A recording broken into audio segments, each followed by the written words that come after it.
του όργανου.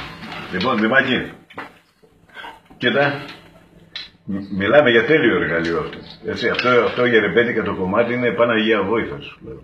Έτσι, με τον ήχο που έχει. Και πολύ βολικό στο παίξιμο και ήχο.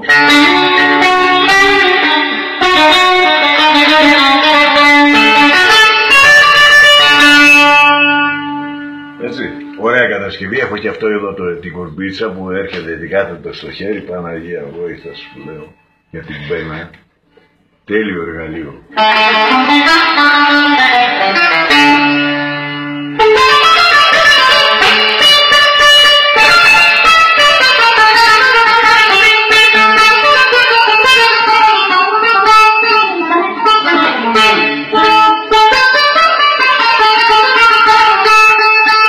Είναι ένας τύπος και πες το ζεμπέτικο της ευλογίας και κάνει μαγιά, δηλαδή το έχει βάλει στην πλάτη λοιπόν και κάνει αυτό και χορεύει.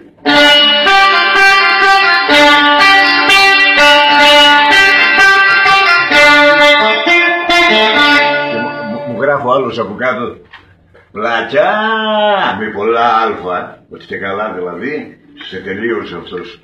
Παίζει ο Καραγιουζάκος τώρα, το ζεμπέτικο της ευλογίας που το παίζει και το μωρό, το παιδί μου πρώτα ξεκινάει να παίξει μπουζούκι, το ζεμπέτικο της ευλογίας. Αλλά τώρα θα τραβήξω και το στείλω ένα, το ρίξω το αϊβαλιώτικο.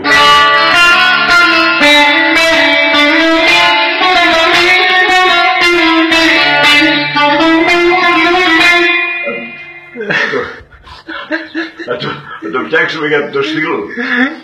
Και θα το κάνω, δεν θυμάμαι πώς το λέει το κουτσαρόλα του. Το γράψω. Πλακιά μου γράψε. Καλά σε τελείωσε το τοσί. Τα καδιάζω καμιά φορά και βάζω και παίζω κάνα τσιφτεντέλες στην πλάτη, ας πούμε, το μπουζούκι και νομίζουν ότι είναι εκεί η μαγιά. Αλλά πιάνω το όργανο, έτσι, και βλαστημάει την ώρα που γεννήθηκε. Καταλαβαίνεις. Αλλά αυτά μόλις μαθαίνουν 5 τραγουδάκια και καλά έμαθα. Μουσική, που δεν τελειώνει ποτέ η μουσική. Παίζω 43 χρόνια μουσική και μου φαίνεται λες και παίζω μια μέρα όταν το πιάνω το όργανο στα χέρια. Λοιπόν.